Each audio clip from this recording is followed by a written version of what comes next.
Hello everyone, welcome back to my channel science with Prerna. तो आज हम मेल रिप्रोडक्टिव सिस्टम के बारे में पढ़ने वाले हैं कि मेल रिप्रोडक्टिव सिस्टम क्या होता है, उसके क्या क्या पार्ट्स होते हैं और उनका क्या क्या फंक्शन होता है। और अगर आपको ये वीडियो हेल्पफुल दिखती है तो अपने फ्रेंड्स के साथ ज़रूर शेयर कीजिएगा। तो चलिए वीडियो को शुरू करते हैं। ये क्या है, एक मेल रिप्रोडक्टिव सिस्टम का स्ट्रक्चर है। अगर हम बात करें कि प्राइमरी सेक्स ऑर्गन्स क्या होते हैं तो वो क्या होते हैं, पेयर ऑफ टेस्टिस होती हैं। और अगर हम एसेसरी सेक्स ऑर्गन्स की बात करें तो क्या होते हैं, एसेसरी डक्ट्स एंड ग्लैंड्स होते हैं। तो पेयर ऑफ टेस्टिस का होना यानी कि प्राइमरी सेक्स ऑर्गन्स का होना बहुत ज़रूरी है for the formation of sperms. अगर प्राइमरी सेक्स ऑर्गन्स नहीं होंगे तो एसेसरी सेक्स ऑर्गन्स अपना वर्क करते रहे तो उस पर कुछ फर्क नहीं पड़ेगा। तो प्राइमरी सेक्स ऑर्गन्स जो होते हैं वो मेन कंपोनेंट है। तो एसेसरी डक्ट्स एंड ग्लैंड्स जैसे कि हो गए यूरेथ्रा हो गया, वास डिफरेंस हो गया, सेमिनल वेसिकल्स हो गए, एपिडिडाइमिस हो गया, प्रोस्टेट ग्लैंड हो गया, वासा एफ्रेंशिया हो गया। तो ये क्या होते हैं, एसेसरी सेक्स ऑर्गन्स होते हैं। तो हम बारी बारी पहले पढ़ते हैं कि टेस्टिस क्या होते हैं। हम टेस्टिस के बारे में पढ़ते हैं। तो टेस्टिस जो होते हैं वो पेयर्ड ओवल शेप्ड के मेल सेक्स ऑर्गन्स होते हैं जो कहाँ प्रेजेंट होते हैं, एब्डोमिनल कैविटी के नीचे प्रेजेंट होते हैं। और इसके अंदर क्या क्या होता है, सेमिनिफेरस ट्यूब्यूल्स होती हैं जो क्या काम करती हैं, स्पर्म्स को प्रोड्यूस करने में हेल्प करती हैं। प्रोड्यूस करते हैं मेल सेक्स हार्मोन्स को, जिसको क्या बोला जाता है, टेस्टोस्टेरोन बोला जाता है।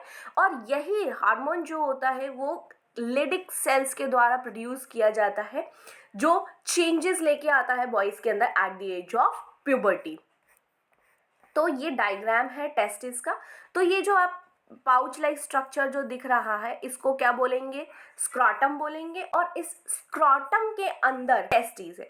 टेस्टिस के अंदर ये इसके पार्ट्स होते हैं। अब इसके अंदर पार्ट्स क्या है, ये जो कंपार्टमेंट लाइक स्ट्रक्चर्स जो दिख रहे हैं या बॉक्सेस जो दिख रहे हैं इनको क्या बोला जाएगा, सेमिनिफेरस लोब्यूल्स बोला जाएगा। क्या बोला जाएगा, सेमिनिफेरस लोब्यूल्स बोला जाएगा। और इनकी काउंट जो होती है वो 15 to 20 होती है, राइट। तो यानी कि स्क्रॉटम है, स्क्रॉटम के अंदर क्या है, टेस्टिस है। टेस्टिस के अंदर ये जो पार्ट है, सबसे पहला कंपोनेंट जो है, जो कंपार्टमेंट लाइक स्ट्रक्चर्स है, ये जो रेक्टेंगुलर बॉक्सेस टाइप दिख रहे हैं उनको लोब्यूल्स बोला जाता है या फिर सेमिनिफेरस लोब्यूल्स बोला जाता है। अब इसके अंदर क्या आते हैं, ये जो ट्यूब लाइक स्ट्रक्चर्स दिख रहे हैं आप, उसको क्या बोला जाता है, सेमिनिफेरस ट्यूब्यूल्स बोला जाता है।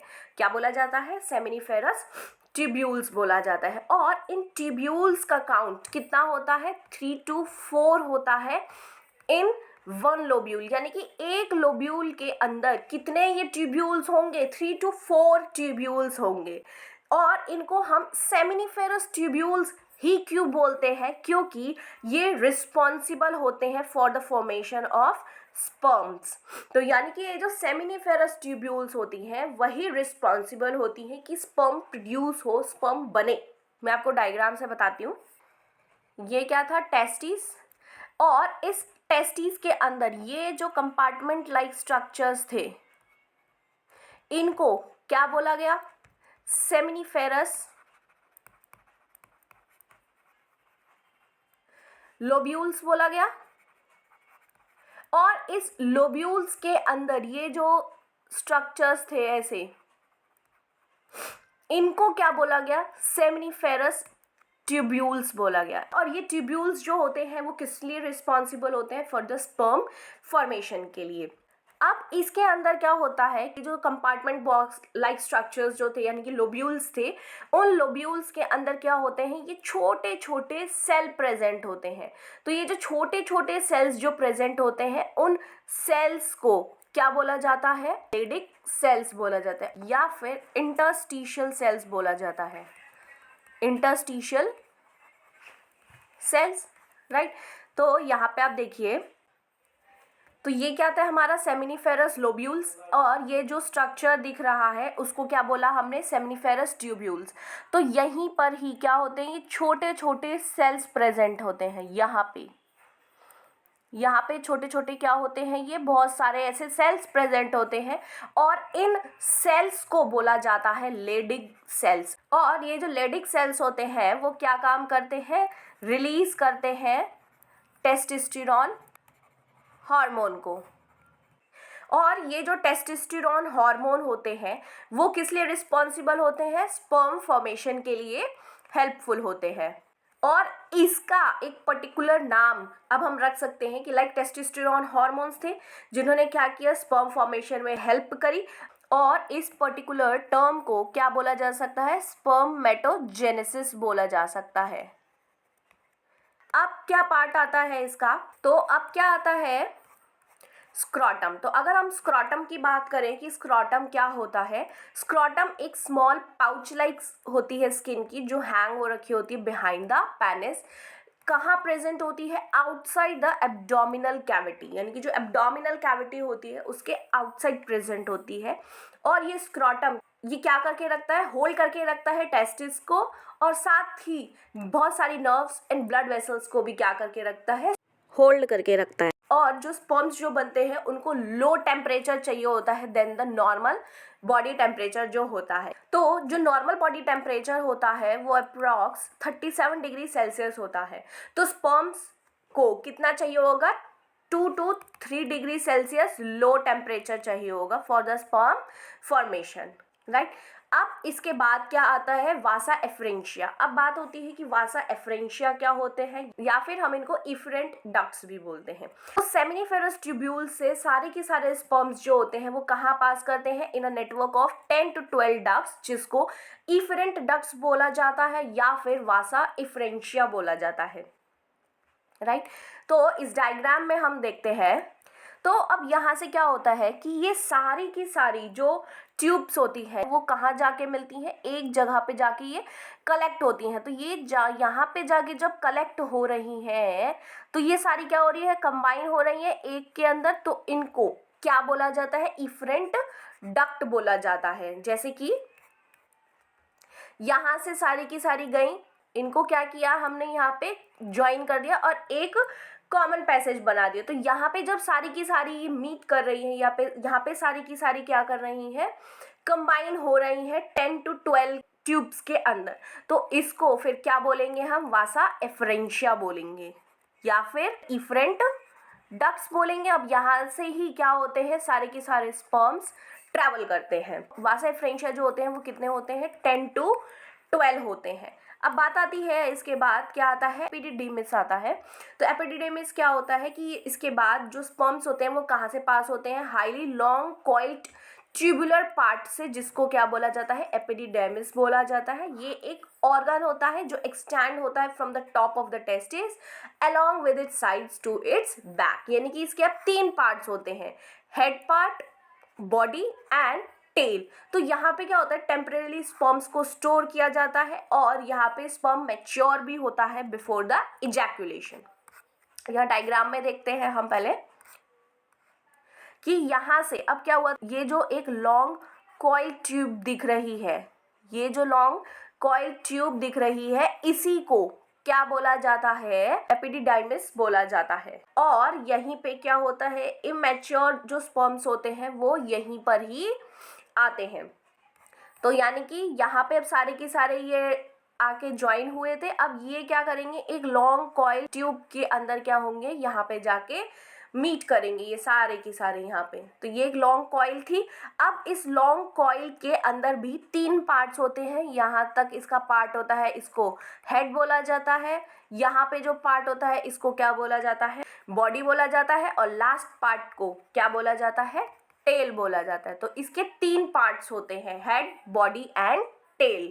तो यानी कि यहाँ पे क्या होगा? यहाँ पे ये 3 पार्ट्स हो गए। अब यहाँ पे हो गया इसका हेड, यहाँ से यहाँ तक मान के चलो कि हो गया इसका बॉडी, और फिर क्या हो गया? टेल। तो यानी कि ये हेड, ये हो गई इसकी बॉडी, और ये क्या हो गया यहाँ पे? इसका टेल।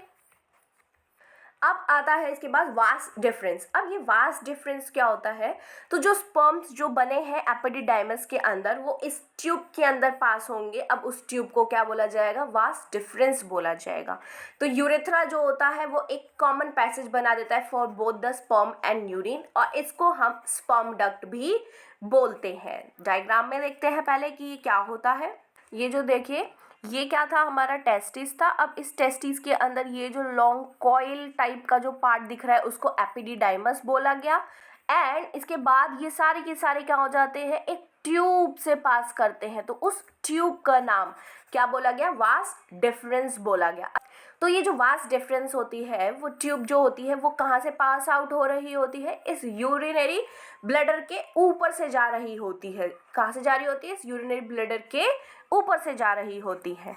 तो यहाँ पे क्या हुआ कि सारी की सारी ये जो ट्यूब्स थी ये जाके कहाँ हो गई, फिर एक पाइप ट्यूब में क्या हो गई, ये निकल गई ऐसे। तो उस ट्यूब का नाम, तो ये जो ट्यूब सी है इसी को क्या बोला गया, तो इसी को क्या बोला गया, वास डिफरेंस बोला गया। और इसी वास डिफरेंस को क्या बोला जाता है, स्पर्म डक्ट भी बोला जाता है। तो यहाँ पे क्या होता है कि ये जो वास डिफरेंस होती है वो कहाँ से पास आउट हो रही होती है, इस यूरिनरी ब्लैडर के ऊपर से पास हो रही होती है। और ये जो एक बटरफ्लाई टाइप की जो शेप दिख रही है इसको क्या बोला जाता है, सेमिनल वेसिकल बोला जाता है। और ये जो वास डिफरेंस जो आ रही है और ये जो सेमिनल वेसिकल है वो दोनों जाके अटैच हो जाती हैं और ये कहाँ पे चली जाती हैं, इस यूरेथ्रा में चली जाती हैं। और यहीं पर ही इसके नीचे क्या होता है, ये प्रोस्टेट ग्लैंड्स होते हैं। क्या होते हैं ये, प्रोस्टेट ग्लैंड्स। तो यानी कि वास डिफरेंस से क्या आ रहा था, स्पर्म्स आ रहे थे, और सेमिनल वेसिकल से क्या आ रहा था, वहां से फ्लूइड आ रहा था, यानी कि वो अपना सिक्रेशन कर रहे थे। और जब ये अटैच हो गए तो ये यूरेथ्रा से जब पास कर रहे थे तो यहाँ पे प्रोस्टेट ग्लैंड ने क्या किया, अपना पैसेज भी और ऐड ऑन कर दिया। तो प्रोस्टेट ग्लैंड ने क्या किया, अपना सिक्रेशन भी ऐड ऑन कर दिया और वो कहाँ पास हुआ, फिर ये यूरेथ्रा में पास हुआ। जैसे कि क्या रहा कि ये क्या था, वासा डिफरेंस आ रही थी और ये नीचे क्या थी, यूरिनरी ब्लैडर। तो ये क्या था, वास डिफरेंस, और ये क्या था, यूरिनरी ब्लैडर। तो यहाँ से ये जो पाइप टाइप से जो दिख रही थी और ऐसे जो शेप दिख रही थी उसको क्या बोला गया, यहाँ पे सेमिनल वेसिकल बोला गया। और इस पाइप को क्या बोला गया, सेमिनल डक्ट बोला गया, सेमिनल डक्ट बोला गया। तो यहाँ से क्या था कि ये दोनों जाके क्या हो रही थी, अटैच हो रही थी, यानी कि वास डिफरेंस यहाँ से आ रहा था और यहाँ से सेमिनल वेसिकल दोनों आ रहे थे। दोनों क्या हो गए, अटैच हो गए। और फिर ये कहाँ पास ऑन कर दिया उन्होंने, ये यूरेथ्रा में पास कर दिया। और यहीं पर ही इसी के नीचे क्या होते हैं, ये प्रोस्टेट ग्लैंड्स होते हैं। क्या होते हैं ये, प्रोस्टेट ग्लैंड। और सेमिनल डक्ट फिल्ड होता है किसके साथ, सेमिनल फ्लूइड के साथ। अब बात आती है कि ये सेमिनल फ्लूइड क्या होता है। सेमिनल फ्लूइड के अंदर सॉल्ट्स होते हैं, कार्बोहाइड्रेट्स होते हैं, और ऑर्गेनिक एसिड्स जो होते हैं वो प्रेजेंट होते हैं, प्रोटीन्स होते हैं, वाइटामिन्स होते हैं, म्यूकस होता है, एटसेट्रा। तो बहुत सारी चीज़ें होती हैं। यूरेथ्रा के अंदर क्या होता है, यहाँ पे इजैकुलेटरी डक्ट होता है। इस इजैकुलेटरी डक्ट के अंदर क्या होता है, सेमिनल फ्लूइड, यानी कि ये जो यहाँ से आ रहा था सेमिनल फ्लूइड होता है इसके अंदर, और स्पर्म होता है। तो क्या होता है इसके अंदर, फ्लूइड होता है प्लस में स्पर्म होता है इसके अंदर। अब क्या होता है कि यहाँ से क्या होता है, यहाँ पे कौन थे, स्पर्म्स थे और सेमिनल फ्लूइड था। तो यहाँ से क्या इजेक्ट होता है, सेमेन इजेक्ट होता है। क्या इजेक्ट होता है, सेमेन। तो ये क्या हुआ कि यहाँ से वास डिफरेंस था, वास डिफरेंस में स्पर्म्स थे, यहाँ पे यूरिनरी ब्लैडर की ऊपर से जा रही थी, और यहाँ पे ये जो डक्ट थे इसको हमने बोला सेमिनल डक्ट, और इसका आगे का जो पार्ट था बटरफ्लाई टाइप का उसको क्या बोला, सेमिनल वेसिकल बोला। सेमिनल वेसिकल ने अपना सिक्रेशन अलग किया और फिर ये प्रोस्टेट ग्लैंड ने अपना सिक्रेशन और ऐड ऑन कर दिया। इस वास डिफरेंस से क्या आया, स्पर्म आया। सेमिनल वेसिकल से क्या आया, सेमिनल फ्लूइड आया। और प्रोस्टेट ग्लैंड ने तो अपना और सिक्रेशन ऐड ऑन कर ही दिया था। तो यहाँ से क्या इजेक्ट हुआ, फिर सेमन इजेक्ट हुआ। अब नेक्स्ट आता है पेनिस। तो पेनिस क्या होती है, एक मस्कुलर ऑर्गन होती है जो क्या कंटेन करती है, इरेक्टाइल टिश्यूज को कंटेन करती है। और ये टिश्यू जो होती है वो रिचली सप्लाइड होती है विद ब्लड वेसल्स के साथ। तो कॉमन पैसेज होता है ये for both the sperms and the urine. लेकिन जो होती है वो कभी भी कैरी नहीं करेगी स्पर्म्स और यूरिन को एट द सेम टाइम। और ये क्या सीक्रेट करती है, सेमिनल फ्लूइड्स को और न्यूट्रिएंट्स को सीक्रेट करते हैं। अब इसके 3 पार्ट्स होते हैं, रूट, शाफ्ट एंड ग्लैंड्स। तो यहाँ पे क्या हुआ था कि ये क्या था, स्क्रॉटम, स्क्रॉटम में क्या था, ये टेस्टिस, टेस्टिस में क्या थे, यहाँ पे कंपार्टमेंट लाइक स्ट्रक्चर्स जो थे टेस्टिस के अंदर, उसको बोला गया था सेमिनल लोब्यूल्स बोला गया। और इसके अंदर ये जो स्ट्रक्चर्स थे उनको क्या बोला गया, सेमिनल ट्यूब्यूल्स बोला गया। अब उनके अंदर क्या थे, छोटे छोटे सेल्स थे, उन सेल्स को क्या बोला गया था, लेडिक सेल्स बोला गया था या फिर इंटरस्टिशियल सेल्स बोला गया था, जो किस लिए रिस्पॉन्सिबल थे, for the formation of sperms. अब जो फॉर्मेशन ऑफ स्पर्म्स के लिए हेल्पफुल थे। फिर ये क्या होते हैं, यहाँ से एक जगह पे जाके क्या होते हैं, ये ट्यूब लाइक स्ट्रक्चर्स में अरेंज होते हैं और उनको क्या बोला जाता है, फिर इफरेंट डक्ट बोला जाता है। इफरेंट डक्ट जो होती हैं वो एक लॉन्ग कॉइल लाइक स्ट्रक्चर्स में जाके अटैच हो रही होती हैं, तो उसको क्या बोला जाता है, एपिडिडाइमस बोला जाता है। इसके 3 पार्ट्स होते हैं, हेड, बॉडी एंड टेल। अब यहाँ से वो सारे का सारा क्या हो जाएंगे, अटैच होंगे और वो कहाँ जाएंगे, वास्ट डिफरेंस में चले जाते हैं। और फिर वहाँ से जो वास्ट डिफरेंस होती है वो कहाँ से पास आउट हो रही थी, यूरिनरी ब्लैडर के ऊपर से पास हो रही होती है। तो यहाँ पे जो डक्ट होता है उसको सेमिनल डक्ट बोला जाता है और ये बटरफ्लाई लाइक जो शेप होता है उसको सेमिनल वेसिकल बोला जाता है। उसी के जस्ट नीचे, यूरिनरी ब्लैडर के जस्ट नीचे क्या होता है, यहाँ पे प्रोस्टेट ग्लैंड्स होते हैं। वास्ट डिफरेंस से क्या हो रहा है, स्पर्म आ रहे होते हैं और सेमिनल वेसिकल से क्या हो रहा है, वो अपना सिक्रेशन ऐड ऑन कर देते हैं। तो वहीं पर ही जो प्रोस्टेट ग्लैंड्स होते हैं वो भी अपना सिक्रेशन ऐड ऑन कर देते हैं और फिर वो कहाँ पे पास आउट हो जाते हैं, इस यूरेथ्रा में, यानी कि इजैक्युलेटरी डक्ट के अंदर। अब उस इजैक्युलेटरी डक्ट के अंदर क्या होता है, स्पर्म प्लस फ्लूइड होता है, राइट। अब हम बात करते हैं कि ग्लैंड्स कौन कौन से थे, हम ग्लैंड्स के बारे में पढ़ लेते हैं। तो बहुत सारे ग्लैंड्स जो होते हैं वो एसोसिएटेड होते हैं मेल रिप्रोडक्टिव सिस्टम के साथ। तो पहला था सेमिनल वेसिकल। सेमिनल वेसिकल क्या होता है, जो पेयर जो होती है सेमिनल वेसिकल की वो कहाँ प्रेजेंट होती है, बिहाइंड द यूरिनरी ब्लैडर। और हर स्पर्म डक्ट जो होता है उसके पास क्या होता है, सेमिनल वेसिकल होता है ऑफ इट्स साइड, और जो क्या सीक्रेट करता है, शुगर रिच फ्लूइड को, जिसको हम फ्रुक्टोज बोलते हैं, इनटू द कॉमन इजैक्युलेटरी डक्ट में। और ये फ्लूइड जो होता है वो एक एनर्जी भी प्रोवाइड करता है और हेल्प करता है स्पर्म को कि वो इजीली मूव कर सके टुवर्ड्स द फीमेल गैमेट्स। और ये फ्लूइड जो होता है विद द स्पर्म उसको हम क्या बोलते हैं, सेमेन, जो एक मिल्की फ्लूइड होता है। अगर हम बात करें नेक्स्ट प्रोस्टेट ग्लैंड्स की, तो प्रोस्टेट ग्लैंड्स जो होते हैं वो बाइलोब्ड वॉलनट शेप्ड के ग्लैंड्स होते हैं। कहाँ पे ओपनिंग हो रही होती है इनकी, यूरेथ्रा में। और ये कहाँ प्रेजेंट होते हैं, बिलो द यूरिनरी ब्लैडर में ये प्रेजेंट होते हैं, यानी कि जहाँ पे यूरिनरी ब्लैडर था उसके जस्ट नीचे प्रेजेंट होते हैं प्रोस्टेट ग्लैंड्स। और ये भी अपना सीक्रेशन ऐड ऑन कर देते हैं यूरेथ्रा के अंदर और ये क्या कर देते हैं, उसको अल्कलाइन नेचर का कर देते हैं। अल्कलाइन मतलब क्या होता है, जिसका pH 7 से क्या होता है, बड़ा होता है। तो यानी कि उसको अल्कलाइन कर देते हैं और ये मिक्सअप हो जाते हैं किसके साथ, सेमेन के साथ। एंड आई होप आपको ये समझ आया होगा कि मेल रिप्रोडक्टिव सिस्टम क्या होता है, उसके क्या क्या पार्ट्स थे और क्या क्या ग्लैंड्स थे इसके। और ये टॉपिक जो है वो बोर्ड एग्जाम के लिए बहुत ही इंपॉर्टेंट है, जरूर आता है ये एग्जाम में, तो आप इसको जरूर करके जाइएगा। एंड अगर आपको ये वीडियो पसंद आती है तो लाइक जरूर कर दीजिएगा और अपने फ्रेंड्स के साथ भी शेयर करना ना भूलें। तो अब हम नेक्स्ट वीडियो में मिलेंगे। Till then keep learning and exploring. Bye bye.